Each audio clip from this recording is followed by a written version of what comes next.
Halo semua, kami dari kelompok 1 yang terdiri dari Anissa Angga, Ebi Selawati, Faziera Purba, dan Waode Sumira akan menjelaskan tentang perencanaan kapasitas strategis untuk produk dan layanan.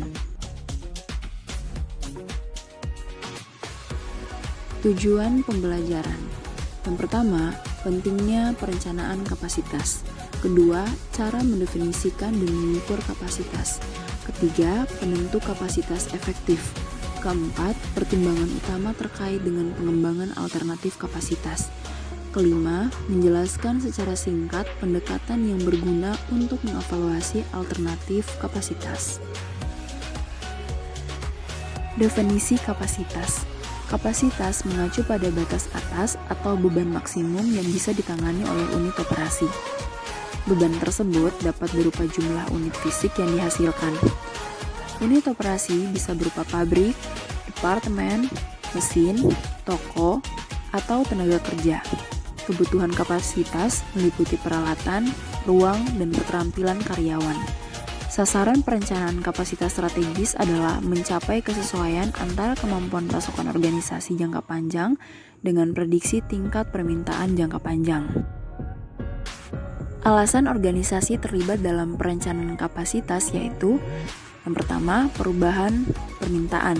Kedua, perubahan teknologi. Ketiga, perubahan lingkungan. Keempat, ancaman atau peluang yang dirasakan. Keputusan kapasitas strategi. Keputusan kapasitas jadi sangat penting bagi organisasi. 1. Keputusan kapasitas memiliki dampak nyata pada kemampuan organisasi untuk memenuhi permintaan produk dan layanan di masa depan. Kapasitas pada dasarnya, kapasitas membatasi tingkat output yang layak. 2. Keputusan kapasitas mempengaruhi biaya operasi. Idealnya, persyaratan kapasitas dan permintaan akan disesuaikan yang akan cenderung memperkecil biaya operasi. 3. Kapasitas biasanya merupakan penentu utama biaya awal. Jadi, semakin besar kapasitas unit produktif, semakin besar biayanya. 4. Keputusan kapasitas seringkali meliputi komitmen sumber daya jangka panjang dan fakta bahwa setelah keputusan tersebut diimplementasikan, keputusan itu mungkin sulit atau tidak mungkin diubah tanpa menimbulkan biaya besar. 5. Keputusan kapasitas bisa mempengaruhi daya saing jika perusahaan memiliki kelebihan kapasitas. 6. Kapasitas mempengaruhi kemudahan pengelolaan. Memiliki kapasitas yang tepat dapat membuat pengelolaan lebih mudah dibandingkan ketika kapasitas tidak seimbang. 7. Globalisasi telah meningkatkan kepentingan dan kerumitan keputusan kapasitas. Rantai pasokan yang sangat luas dan pasar yang jauh menambah ketidakpastian mengenai kebutuhan kapasitas. 8. Karena keputusan kapasitas seringkali meliputi sumber keuangan yang besar dan sumber lainnya, organisasi perlu merencanakannya jauh di awal. Mendefinisikan dan mengukur kapasitas. Kapasitas seringkali mengacu pada batas atas dari tingkat output. Meskipun hal ini tampaknya cukup sederhana, ada kualitas tidak menonjol dalam mengukur kapasitas sebenarnya pada kasus tertentu. Kesulitan ini muncul karena interpretasi yang berbeda-beda mengenai istilah kapasitas dan masalah mengidentifikasi ukuran yang layak untuk situasi tertentu.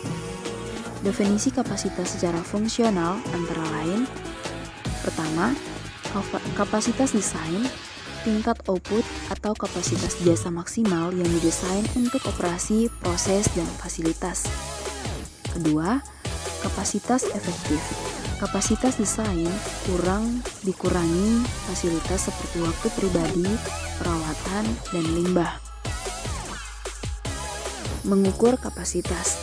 Dua bentuk ukuran kapasitas yang berguna untuk ukuran efektivitas sistem yaitu: efisiensi adalah rasio output aktual terhadap kapasitas desain. Rumusnya, efisiensi sama dengan actual output dibagi effective capacity dikali dengan 100%. Kemudian, penggunaan kapasitas adalah rasio output aktual terhadap kapasitas desain.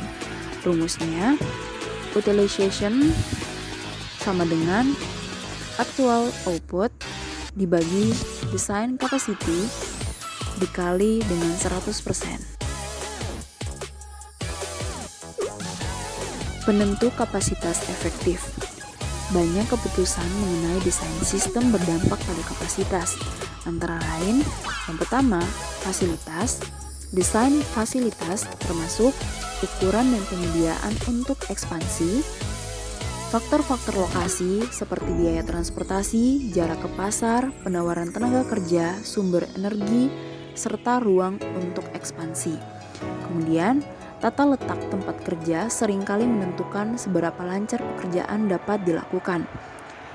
Kemudian, faktor lingkungan seperti pemanasan, penerangan, dan ventilasi juga berperan penting dalam menentukan apakah karyawan dapat bekerja secara efektif atau apakah mereka harus berjuang untuk mengatasi karakteristik desain yang tidak bagus.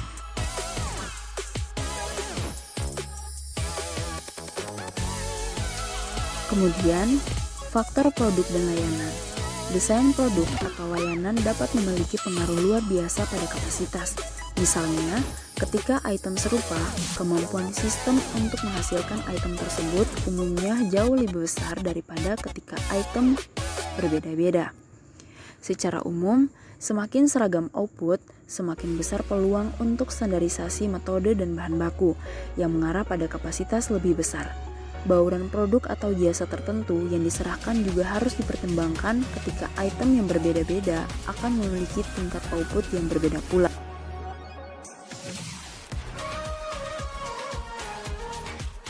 Faktor proses. Kemampuan kuantitas suatu proses jelas merupakan penentu kapasitas. Faktor penentu yang tidak terlalu menonjol adalah pengaruh mutu output. Misalnya, jika mutu output tidak memenuhi standar, tingkat output akan diperlambat oleh kebutuhan inspeksi dan aktivitas pengerjaan ulang. Produktivitas juga mempengaruhi kapasitas. Perbaikan proses yang meningkatkan mutu dan produktivitas dapat mengakibatkan peningkatan kapasitas. Kemudian, faktor manusia. Tugas yang merupakan pekerjaan, berbagai aktivitas yang dilakukan serta pengalaman yang dibutuhkan melakukan pekerjaan berdampak pada output potensial dan aktual. Di samping itu, motivasi karyawan memiliki hubungan sangat penting terhadap kapasitas, seperti halnya absensi dan pergantian tenaga kerja.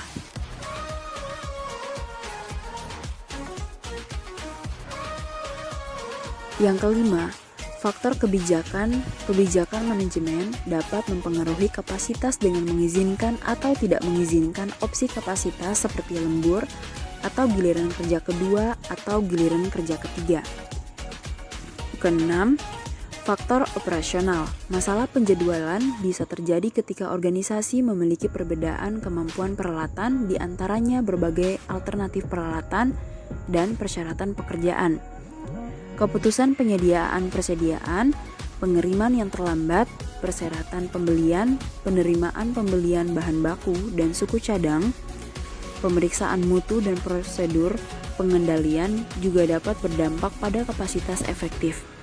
Dan yang ketujuh, faktor rantai pasokan. Faktor ini harus dipertimbangkan dalam perencanaan kapasitas jika terjadi perubahan besar kapasitas. Dan yang kedelapan, standar produk, terutama standar kualitas dan kinerja minimum, dapat membatasi pilihan manajemen untuk meningkatkan dan menggunakan kapasitas. Dengan demikian, standar solusi pada produk dan peralatan sering mengurangi kapasitas efektif.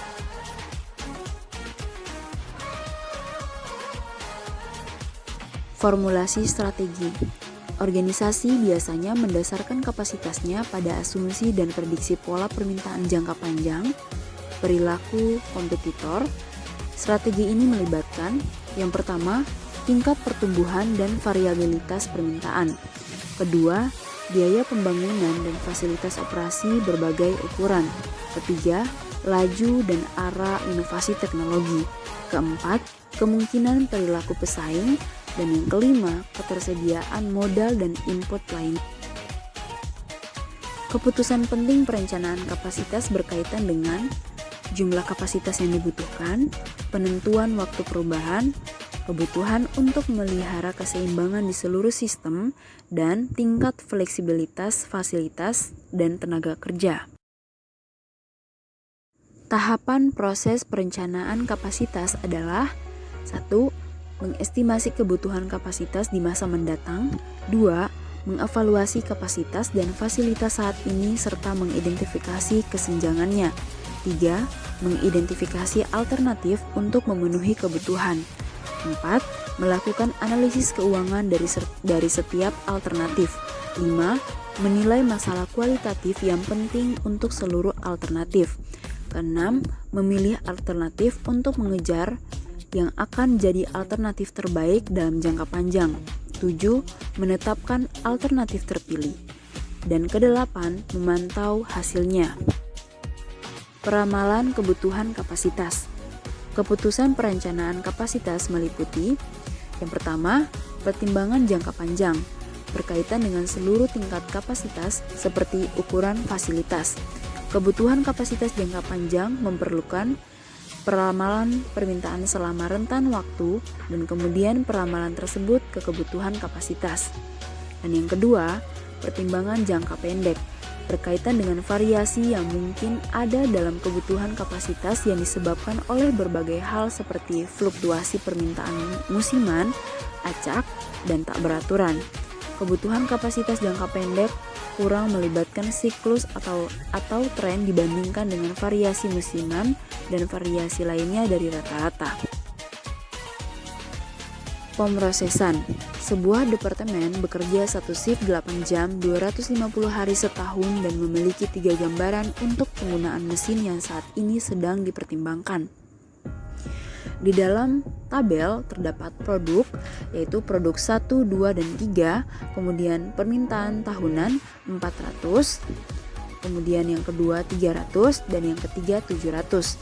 Untuk waktu pemrosesannya atau waktu pemrosesan standar per unit 5,0, dan yang kedua 8,0, dan yang ketiga 2,0. Dan waktu pemrosesan yang dibutuhkan yaitu yang pertama 2000, dan yang kedua 2400, dan yang ketiga 1400, kemudian dijumlahkan menjadi 5800. Bekerja satu shift 8 jam 250 hari setahun menyediakan kapasitas tahunan 8 kali 250 sama dengan 2000 jam per tahun. Akibatnya 3 mesin ini akan diperlukan untuk menangani volume yang diperlukan, yaitu 5.800 jam dibagi 2.000 jam per mesin sama dengan 2,90 mesin. Pendekatan logis untuk menentukan kebutuhan kapasitas adalah: yang pertama, meramalkan permintaan di masa mendatang. Kedua, menerjemahkan permintaan ke jumlah dan penentuan waktu kebutuhan kapasitas. Dan yang ketiga, kemudian memutuskan perubahan kapasitas apa, yaitu peningkatan, penurunan, atau tidak ada perubahan yang diperlukan. Tantangan perencanaan kapasitas layanan. Perencanaan kapasitas jasa dapat menghadapi tantangan istimewa yang disebabkan karena sifat layanan.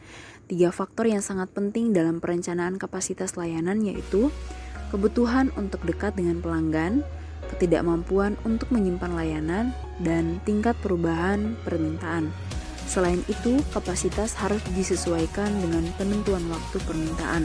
Tidak seperti barang, jasa tidak bisa dihasilkan dalam satu periode dan disimpan untuk digunakan pada periode berikutnya. Kecepatan pengiriman atau waktu pelanggan untuk menunggu merupakan menjadi perhatian utama dalam perencanaan kapasitas jasa. Perencana kapasitas mengalami masalah perubahan permintaan. Perubahan permintaan ini cenderung lebih tinggi pada jasa dalam jumlah waktu yang diperlukan oleh setiap pelanggan jasa. Do it in-house or outsource it. Setelah menentukan kebutuhan kapasitas, organisasi harus memutuskan menghasilkan barang atau menyediakan jasa sendiri atau mengalihdayakan atau membeli dari organisasi lain. Mengalihdayakan artinya memperoleh barang atau jasa dari penyedia eksternal. Faktor-faktor yang mempengaruhi banyak organisasi untuk membeli suku cadang atau memborong jasa adalah karena berbagai alasan, yaitu yang pertama, kapasitas tersedia. Apabila organisasi memiliki peralatan yang siap digunakan, keterampilan yang dibutuhkan, dan waktu, seringkali masuk akal untuk menyediakan objek atau menyelenggarakan jasa sendiri. Biaya tambahan yang dikeluarkan akan relatif lebih kecil dibandingkan dengan biaya yang diperlukan untuk membeli objek atau mensubkontrakkan jasa. Dan yang kedua, jika perusahaan tidak memiliki keahlian untuk melakukan pekerjaan secara memuaskan, membeli mungkin menjadi alternatif yang layak. Dan yang ketiga, pertimbangan mutu. Perusahaan yang berspesialisasi biasanya bisa menawarkan mutu yang lebih tinggi dari mutu yang dapat dicapai organisasi sendiri. Sebaliknya, kebutuhan mutu yang unik atau keinginan untuk memantau mutu secara teliti bisa menyebabkan organisasi melakukan pekerjaannya sendiri. Keempat, sifat permintaan. Ketika permintaan suatu objek tinggi dan tetap, organisasi seringkali lebih baik melakukan pekerjaannya sendiri. Namun demikian, fluktuasi permintaan yang luas atau pesanan kecil biasanya lebih baik ditangani oleh spesialis yang mampu mengkombinasikan pesanan dari berbagai sumber, yang mengakibatkan volume lebih besar dan cenderung mengimbangi setiap fluktuasi pembeli.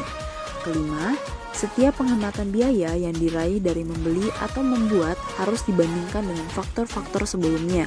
Penghematan biaya dapat berasal dari objek itu sendiri atau penghematan biaya transportasi. Apabila ada biaya tetap terkait objek yang tidak dapat direalisasikan apabila jasa atau produk dialihdayakan. Biaya tersebut harus diakui dalam analisis. Sebaliknya, pengalih-dayaan dapat membantu perusahaan menghindari biaya tetap yang timbul. Dan yang keenam, risiko. Pengalih-dayaan dapat melibatkan risiko tertentu. Salah satu risikonya adalah kehilangan kendali operasi. Risiko lainnya adalah kebutuhan untuk menyingkapkan informasi yang dimiliki. Mengembangkan strategi kapasitas.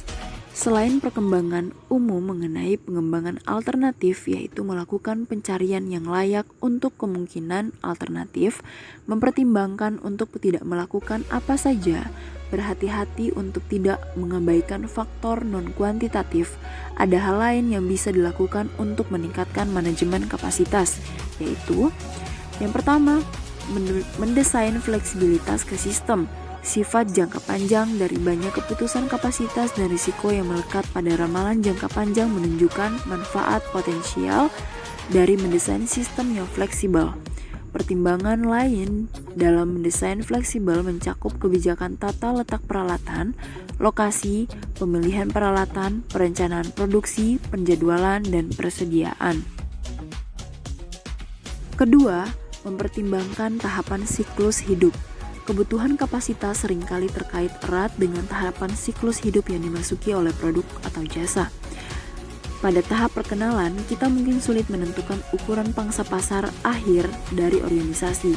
Oleh karena itu, organisasi harus berhati-hati dalam berinvestasi pada kapasitas yang besar dan atau tidak fleksibel. Kemudian, pada tahap pertumbuhan, seluruh pasar dapat mengalami pertumbuhan yang cepat. Akan tetapi, masalah yang sebenarnya adalah tingkat saat pangsa pasar organisasi bertumbuh yang dapat lebih besar atau lebih kecil dari tingkat pasar, bergantung pada keberhasilan strategi organisasi. Organisasi biasanya menganggap pertumbuhan sebagai hal yang bagus. Mereka ingin bertumbuh dalam seluruh pasar pada produk atau jasanya, dan pada pangsa pasarnya karena mereka melihat pertumbuhan ini sebagai cara untuk meningkatkan volume dan dengan demikian meningkatkan laba. Kemudian, pada tahap kedewasaan, ukuran tingkat pasar tidak bergerak dan organisasi cenderung memiliki pangsa pasar yang stabil. Organisasi mungkin masih dapat meningkatkan profitabilitas dengan mengurangi biaya dan menggunakan kapasitas penuh, namun beberapa organisasi mungkin masih mencoba meningkatkan profitabilitas dengan meningkatkan kapasitas jika mereka yakin tahap ini akan berlangsung cukup lama atau biaya untuk meningkatkan kapasitas relatif rendah. serta pada tahap penurunan, organisasi menghadapi penggunaan kapasitas di bawah standar yang disebabkan penurunan permintaan. Organisasi dapat menghilangkan kelebihan kapasitas dengan menjualnya atau dengan memperkenalkan produk atau jasa baru. Dan yang ketiga, mengambil pendekatan gambar besar, misalnya sistem, untuk perubahan kapasitas. Ketika mengembangkan alternatif kapasitas, kita perlu mempertimbangkan bagaimana bagian-bagian dari sistem saling berkaitan. Contohnya, ketika membuat keputusan untuk meningkatkan jumlah kamar di motel, seseorang juga harus mempertimbangkan kemungkinan peningkatan permintaan parkir, hiburan, dan makanan, serta rumah tanggaan. Hal inilah yang disebut pendekatan gambaran besar. Dan yang keempat, mempersiapkan diri untuk menghadapi potongan kapasitas. Peningkatan kapasitas ini seringkali diperoleh dalam potongan cukupan besar dibandingkan dengan kenaikan yang lancar, sehingga sulit mencapai kesesuaian antara kapasitas yang diinginkan dengan kapasitas yang layak. Kelima, mencoba untuk meratakan kebutuhan kapasitas. Ketidakrataan kebutuhan kapasitas juga bisa menciptakan masalah tertentu. Misalnya, selama periode cuaca buruk, kebutuhan kapasitas daya angkut transportasi publik cenderung meningkat dibandingkan dengan periode cuaca yang menyenangkan. Konsekuensinya, sistem tersebut cenderung bergantian antara penggunaan kapasitas di bawah standar dan penggunaan kapasitas di atas standar. Kita bisa menelusuri ketidakrataan permintaan produk dan jasa melalui berbagai sumber.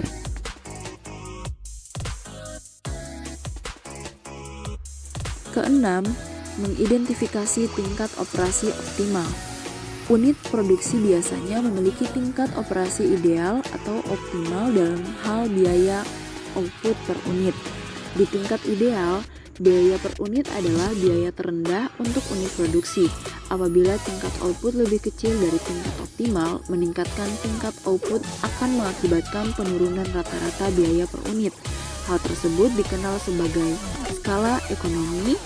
Skala ekonomi adalah apabila tingkat output lebih kecil dari tingkat optimal, meningkatkan tingkat output mengakibatkan penurunan rata-rata biaya per unit. Namun, apabila output meningkat melampaui tingkat optimal, rata-rata biaya per unit akan menjadi sangat besar. Hal tersebut dikenal sebagai skala tidak ekonomi. Alasan skala ekonomi mencakup sebagai berikut. Pertama, biaya tetap tersebar di lebih banyak unit, mengurangi biaya tetap per unit. Kemudian yang kedua, biaya konstruksi meningkat pada penurunan tingkat ukuran fasilitas yang akan dibangun. Yang ketiga, biaya pemrosesan menurun ketika output meningkat karena operasi menjadi lebih terstandarisasi yang mengurangi biaya per unit. Alasan skala tidak ekonomi mencakup sebagai berikut. Pertama, biaya distribusi meningkat disebabkan kemacetan lalu lintas dan pengiriman dari satu fasilitas tersentralisasi yang besar, bukan beberapa fasilitas terdesentralisasi yang lebih kecil. Yang kedua, kompleksitas meningkatkan biaya di samping pengendalian dan komunikasi menjadi lebih problematis.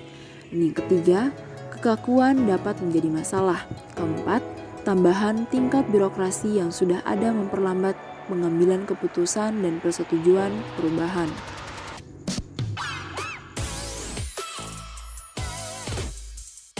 Ketujuh, memilih strategi jika melibatkan ekspansi. Pertimbangkan apakah ekspansi tambahan atau satu tahap yang lebih tepat. Faktor-faktornya mencakup tekanan kompetitif, peluang besar, biaya dan ketersediaan dana, gangguan operasi, serta kebutuhan pelatihan. Di samping itu, pertimbangkan apakah kita memimpin atau mengikuti kompetitor. Memimpin lebih berisiko, tetapi bisa memiliki potensi imbal jasa yang lebih besar.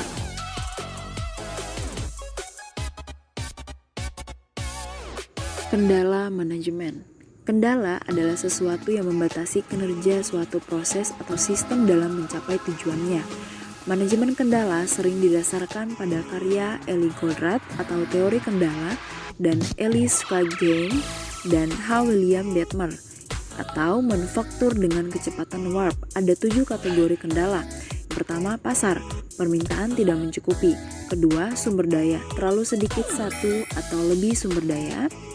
Kemudian yang ketiga, bahan terlalu sedikit satu atau lebih bahan. Keempat, keuangan, dana tidak mencukupi.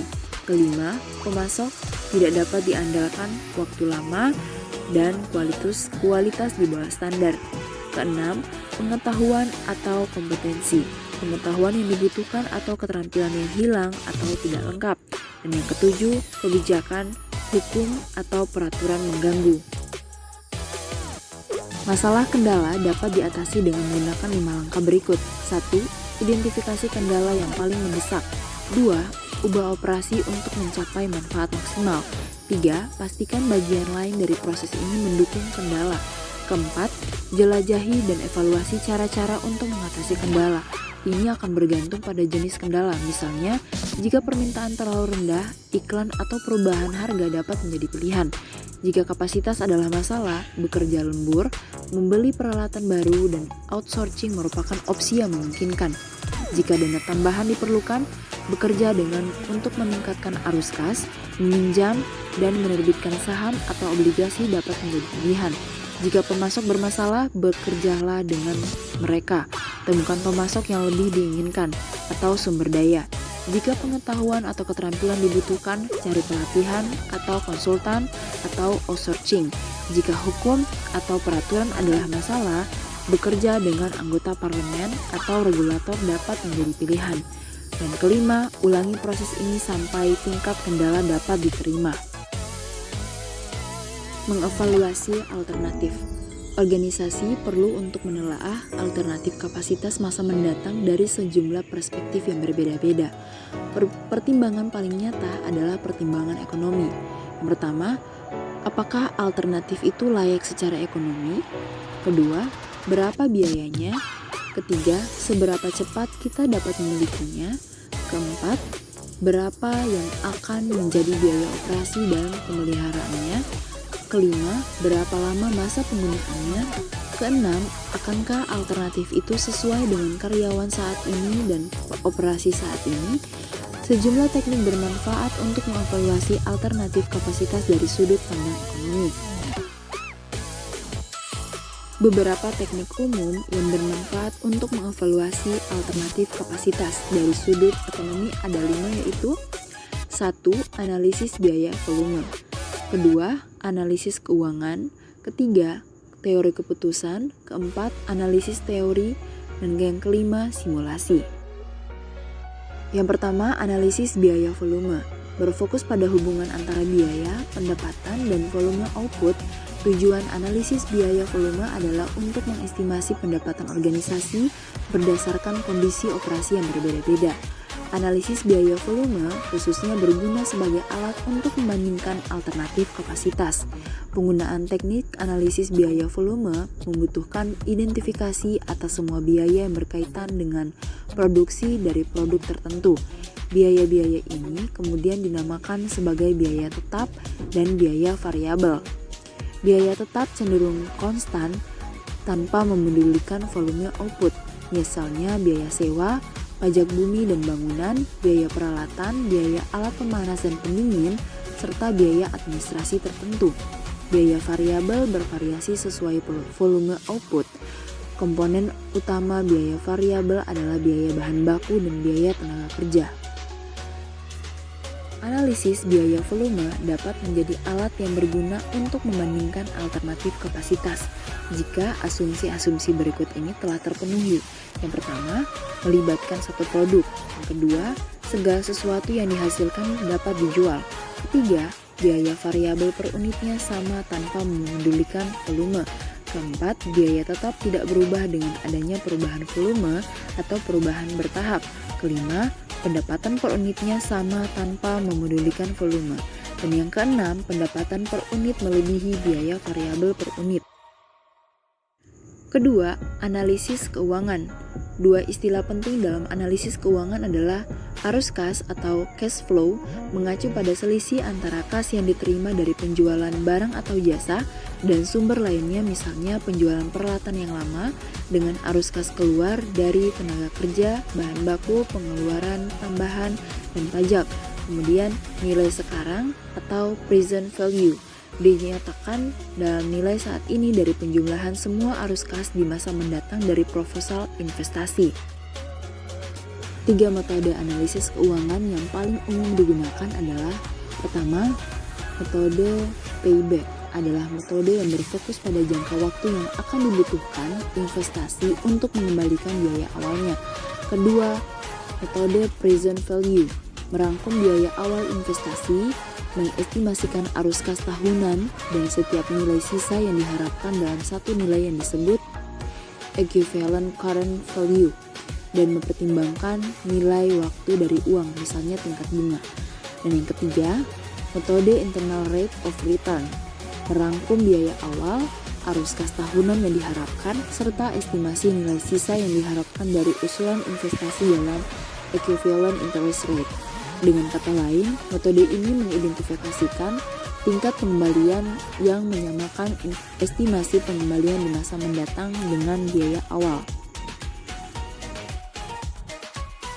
Teori keputusan adalah alat yang bermanfaat untuk perbandingan alternatif keuangan dalam bentuk kondisi berisiko atau ketidakpastian.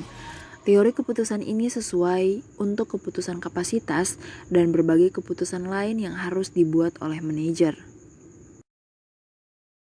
Analisis antrean. Analisis antrean berguna untuk membantu manajer memilih tingkat kapasitas yang akan berbiaya efektif dengan menyeimbangkan biaya dikarenakan pelanggan menunggu dengan biaya untuk menyediakan kapasitas tambahan. Analisis antrean ini dapat membantu dalam penentuan biaya yang diharapkan dari berbagai tingkat kapasitas jasa. Simulasi. Simulasi merupakan teknik deskriptif yang mengembangkan model proses dan melakukan percobaan pada model untuk mengevaluasi perilaku di dalam berbagai kondisi. Simulasi bukan teknik untuk mengoptimalkan. Simulasi tidak menghasilkan solusinya sendiri. Sebaliknya, simulasi ini memungkinkan pengambilan keputusan untuk menguji solusi mereka pada model yang cukup mencerminkan proses sebenarnya. Model simulasi diperbolehkan pengambilan keputusan untuk bereksperimen dengan alternatif keputusan menggunakan pendekatan bagaimana jika.